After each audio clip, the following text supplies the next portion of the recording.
Hello friends, জয় মোহনবাগান। আগামী মরশুমে মোহনবাগান কোন টুর্নামেন্টে কোন দল নামাবে সেইটা ডিসাইড কিন্তু করে ফেলেছে।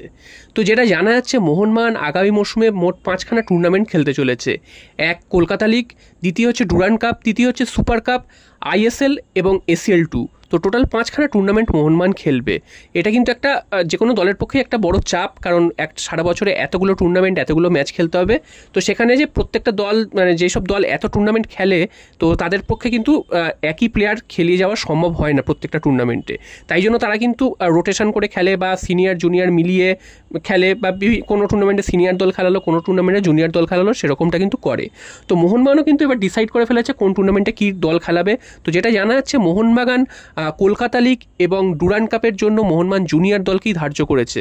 অর্থাৎ আমরা যেটা লাস্ট সুপার কাপে দেখলাম, যেমন মোহনবাগান জুনিয়র দল খেলালো, তেমনটাই কিন্তু ডুরান্ড কাপেও দেখা যাবে। এবার প্রশ্ন হচ্ছে, মোহনবাগান তাহলে এসিএল 2 বা আইএসএল বা সুপার কাপে কি খেলাবে? তো যেটা জানা যাচ্ছে যে আইএসএলে তো মোহনবাগান সিনিয়র দল খেলাবে, এটা নিয়ে তো কোনো সন্দেহ নেই। এছাড়াও এসিএল 2 মোহনবাগানের এবার অন্যতম পাখির চোখ বলা ভুল, কারণ মোহনবাগান যে চ্যাম্পিয়ন হবে সেটা কিন্তু কেউই ধরছে না। হয়তো মোহনবাগান ভালো ফল করতে পারে, সেইটা একটা আশা করা যায়। তো তাই জন্য মোহনবাগান এখানে বেশ ভালোভাবেই ঝাঁপাবে, সেটা কিন্তু জানা যাচ্ছে। সুতরাং এখানে সিনিয়র দলই খেলবে। আর বাকি রইল সুপার কাপ এবার যেটা শোনা যাচ্ছে সেটা জানুয়ারি মাস নাগাদ হতে পারে। তো মোহনবাগান সেই সময় সিনিয়র দলই খেলাবে, কারণ মোহনবাগানের সেই সময় আইএসএল চলবে, পাশাপাশি সুপার কাপ হলে অসুবিধা হবে না। এবার প্রশ্ন হচ্ছে, মোহনবাগান তো ডুরান্ড কাপ গত বছর, তার আগের বছর জিতেছিল, গত বছর রানার্স হয়েছে। তো সেই ডুরান্ড কাপে মোহনবাগান কি জুনিয়র দল খেলানোটা ঠিক হবে? তো এখানে কয়েকটা জিনিস দেখতে হবে। যেটা হচ্ছে, এবার যে ক্যালেন্ডারটা করা হয়েছে, ফুটবলের ক্যালেন্ডার, সেটা কিন্তু খুবই বাজেভাবে করা হয়েছে। সেখানে দেখা যাচ্ছে যে মোহনবাগান যখন ডুরান্ড কাপ খেলতে নামবে, অর্থাৎ মোহনবাগান যদি ডুরান্ড কাপের নকআউট স্টেজে যায় বা সেমিফাইনাল বা ফাইনালে যায়, সেই ডেটটা যখন পড়েছে, সেই ডেটের সময় কিন্তু শুরু হয়ে যাচ্ছে এসিএল 2 এর খেলা। অর্থাৎ মোহনবাগানের সাথে এই যে ফিক্সচারটা, সেটা ক্ল্যাশ হয়ে যাবে। সে কারণে মোহনবাগানের খেলাটা কিন্তু দুটো টুর্নামেন্টে একসাথে খেলাটা সম্ভব হবে না। তো এআইএফএফের এইটা ভাবা উচিত যে এই টুর্নামেন্টগুলো কীভাবে ঠিকভাবে সাজানো যায়, যাতে একটা দল যখন সব টুর্নামেন্টই খেলবে তার যেন কোনো প্রবলেম না হয়। তবে এআইএফএফ তো আমাদের এখানকার, তো তারা তো এইসব কিছু ভাবে না। তারা যে কোনো একটা যা কিছু করে দিতে পারলেই হয়ে গেল, এবং যেভাবে হোক একটা টুর্নামেন্ট শেষ করে দিতে পারলেই হয়ে গেল। মানে সমস্যায় পড়ে আমাদের দলরা। তো মোহনবাগানেরও সেই একই সমস্যায় পড়তে চলেছে। তাই জন্য মোহনবাগান ডিসাইড করেছে ডুরান্ড কাপে মোহনবাগান জুনিয়র দল খেলাবে। অর্থাৎ যেরকমটা আমরা দেখেছিলাম যে এই লাস্ট সুপার কাপে খেলানো হয়েছে। কলকাতা লিগ নিয়ে আলাদা করে কিছু বলার নেই। কলকাতা লিগ মোহনবাগান কিন্তু এই লাস্ট 4-5 বছর ধরে একেবারেই গুরুত্ব দেয়নি, এবং কলকাতা লিগের গুরুত্বটা নিজেরা হারিয়ে ফেলেছে। আইএফএ কিন্তু নিজেরাই নিজেদের গুরুত্বটা হারিয়ে ফেলেছে, কারণ এখনও অবধি আগের বছর লাস্ট যে কলকাতা লিগ হয়েছে, সেই কলকাতা লিগের ফয়সালা হয়নি। তো আবার সামনের বছরের আরেকটা কলকাতা লিগ শুরু হতে চলেছে। তো তারা কিসের বেসিসে এইসব টুর্নামেন্ট করতে যাচ্ছে? তো এটার কোনো মানে নেই। তবুও মোহনবাগান জুনিয়র দল নামাবে, তো সমর্থক হিসাবে এটাতে কোনো আপত্তি নেই।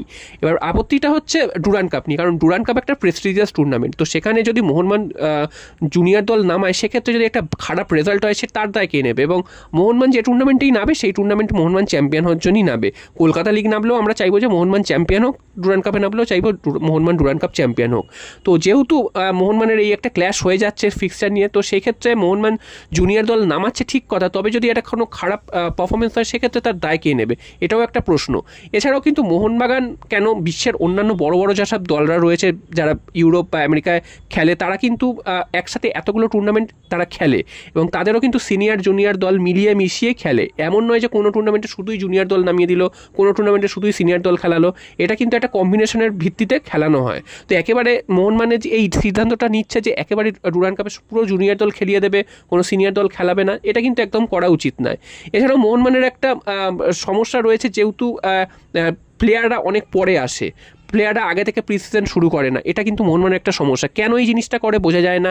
আমরা দেখলাম যে মানে লাস্ট যে আইএসএল শেষ হলো, আইএসএল শেষ হওয়ার দিন, সেই দিনই প্রায় সব প্লেয়াররা চলে গেল। তাদের কাছে সময় ছিল না যে একটা টুর্নামেন্ট শেষ হওয়ার পর যে ট্রফি নিয়ে সেলিব্রেশন, সেই সেলিব্রেশনে তারা কিন্তু কোনো বছর থাকে না। এটাও দেখতে হবে ম্যানেজমেন্টকে, কেন ওই প্লেয়াররা এত তাড়াতাড়ি চলে যায়, তাদের এত কিসের তাড়া রয়েছে। এছাড়াও যে প্রি সিজন ঠিক মতন টাইমে শুরু করা সেটাও হয় না, একেবারে টুর্নামেন্ট প্রায় শুরু হবে তার 5-7 দিন আগে এসে যে যার মতন করে টুর্নামেন্টে নামছে। হয়তো মোহনবাগান চ্যাম্পিয়ন হচ্ছে, হয়তো মোহনবাগান ভালো ফল করছে, সব ঠিক আছে, তবে এইগুলো তো একটা নিয়ম বা এইগুলো একটা করা উচিত। আজকের চ্যাম্পিয়ন হয়েছে, কালকের তো নাও হতে পারে, কালকের তো এর জন্য একটা খারাপ ফলও হতে পারে, তো তার দায় কে নেবে? তো সমর্থক হিসাবে এইগুলো কিন্তু চিন্তার একটা বিষয় থাকেই, এবং ম্যানেজমেন্টকে কিন্তু এই জিনিসটা ভাবতে হবে। তো মোহনবাগান যদি এরকমটা করতো যে সিনিয়র জুনিয়র দল মিলিয়ে খেলাতো বা রোটেশন করে খেলাতো, তাহলেও কিন্তু একটা হতো। একেবারে পুরোপুরি সিদ্ধান্ত নিয়ে নিল ডুরান্ড কাপ জুনিয়র দল খেলাবে, যেখানে কিন্তু এত একটা প্রেস্টিজিয়াস টুর্নামেন্ট, যেখানে এত সমর্থকদের আবেগ থাকে, সেখানে ডার্বি হওয়ার সম্ভাবনা রয়েছে। ডার্বি হলে তাহলে মোহনবাগান কোন টিম নেওয়াবে? তখন তো এটা নিয়ে তো একটা প্রশ্ন উঠবেই। তো আগে থেকে এই ডিসিশনটা নিয়ে মোহনবাগান কিন্তু খুব একটা মানে ভালো কাজ করেনি। আবার এটাও সাথে সাথে এটাও বলছি যে হ্যাঁ সত্যি যে মোহনবাগানকে অনেকগুলো টুর্নামেন্ট খেলতে হবে, ডুরান্ড কাপে যদি নকআউটে ওঠে, সেমিফাইনাল ফাইনালে ওঠে, সেক্ষেত্রে এসিএল এর সাথে একটা ক্ল্যাশ হয়ে যাবে। তো মোহনবাগানের উচিত ছিল সেটা এআইএফএফ এর কাছে জানানো, যাতে ওই সময় যেন ওই টুর্নামেন্টের খেলাগুলো না পড়ে, বা আরেকটু ভেবেচিন্তে এখন থেকেই যেন চেঞ্জ করে অন্য সময়ে ফেলে, সেটা কিন্তু করা উচিত ছিল। তবে এইভাবে যে মোহনবাগান কোনো টুর্নামেন্টকে গুরুত্ব দিচ্ছে না, কখনো কখনো গুরুত্ব দিচ্ছে না, এটা কিন্তু ম্যানেজমেন্টের হয়তো কিছু যায় আসছে না, প্লেয়ারদের কিছু যায় আসছে না, সমর্থকরা তাদের কিন্তু যায় আসছে, কারণ সমর্থকরা কিন্তু হার মেনে নিতে জানে না। এবং আমরা সুপার কাপে দেখেছি, সুপার কাপের প্রথম ম্যাচটা খুব ভালো খেলে জিতেছিল, আমরা প্রশংসা করেছিলাম, আবার গোয়ার বিরুদ্ধে কিন্তু একটা শিক্ষানবিশি ভুলে আমরা হেরে গিয়েছিলাম, যার ফলে কিন্তু আমাদের প্রত্যেকের খারাপ লেগেছিল। তবে যেহেতু আমাদের জুনিয়র দল খেলেছে, সেই কারণে কিন্তু আমরা মানিয়ে নিয়েছিলাম যাক জুনিয়র দল খেলছে। তবে প্রত্যেকটা টুর্নামেন্ট তো এইভাবে আমরা মানিয়ে নিতে পারবো না, তো আমাদেরকে এটা নিয়ে ভাবতে হবে। এবং অনেকগুলো কিন্তু জিনিস রয়েছে যে মোহনবাগান এই যে দুটো টুর্নামেন্টে জুনিয়র দল খেলাবে, প্রথমেই বললাম যে সিএফএলটা জুনিয়র দল খেলাবে, সেটা নয়, তাও মেনে নেওয়া যায়, কারণ মোহনবাগান লাস্ট 4-5 বছর ধরে খেলাচ্ছে, এটার এবং গুরুত্বটাই হারিয়ে গেছে। তবে ডুরান্ড কাপটা নিয়ে মোহনবাগানের ভাবনা চিন্তা করা উচিত। হ্যাঁ, আমরা লাস্ট 2-3 বছর এরকমও দেখেছি যে গ্রুপ লিগের ম্যাচগুলো মোহনবাগান মোটামুটি জুনিয়র দল দিয়ে খেলালো, নকআউটে গিয়ে মোহনবাগান সিনিয়র দল নামিয়েছে। তবে এবার কিন্তু সেই হওয়ার চান্সটাও কম, কারণ মোহনবাগানের ACL 2 এর ম্যাচ রয়েছে, এবং মোহনবাগান ACL 2 বা ISL এর জন্য কবে থেকে প্র্যাকটিস শুরু করছে সিনিয়র দল, সেটাও কিন্তু এখনও জানা যায়নি। তো দেখা যাক, আশা করব যে মোহনবাগান কিন্তু এই জিনিসগুলোকে সিরিয়াসলি নেবে, যেটা কিন্তু আমরা মোহনবাগানের তাকে আমরা মিসিং দেখেছি। মোহনবাগান ম্যানেজমেন্ট অনেক টাকা দিয়ে প্লেয়ার আনছে, সমস্ত কিছু করছে, সব ঠিক আছে, কিন্তু কিছু কিছু জিনিস যেগুলো খুবই কিন্তু চোখে লাগে, যেটা হচ্ছে ঠিক টাইমে প্রিসিজন শুরু না করা, যার ফল কিন্তু মরশুমের মাঝে চোট আঘাতে একটা ভোগার সম্ভাবনা রয়েছে। এছাড়াও কোনো টুর্নামেন্ট প্রায় শেষ হলে কোনো যদি চ্যাম্পিয়ন হয়, সেখানে কোনো সেলিব্রেশন হয় না, মাঠ থেকে প্লেয়াররা চলে যাচ্ছে একদম যে যার বাড়িতে, এত কিসের তারা কিছু বোঝা যায় না। তো এই জিনিসগুলো কিন্তু মোহনবাগান ম্যানেজমেন্টকে দেখতে হবে। এছাড়াও ট্রফি কেন বারবার রেপ্লিকা মোহনবাগান ক্লাবে থাকবে না, সেটা কেন অন্য জায়গায় চলে যাচ্ছে, তো এই জিনিসগুলো কিন্তু ভাবা দরকার ম্যানেজমেন্টকে, কারণ সমর্থকদের ছাড়া কিন্তু দল চলবে না।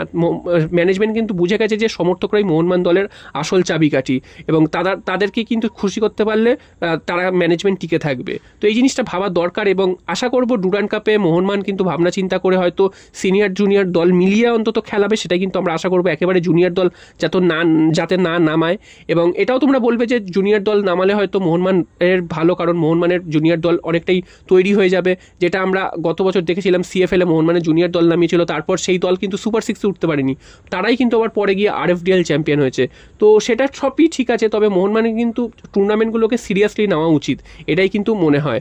এবং এত এত টাকা দিয়ে এত এত প্লেয়ার আনছে, একটা দুটো টুর্নামেন্ট খেলার জন্য তো নয়, সমস্ত টুর্নামেন্ট খেলার জন্যই আনছে।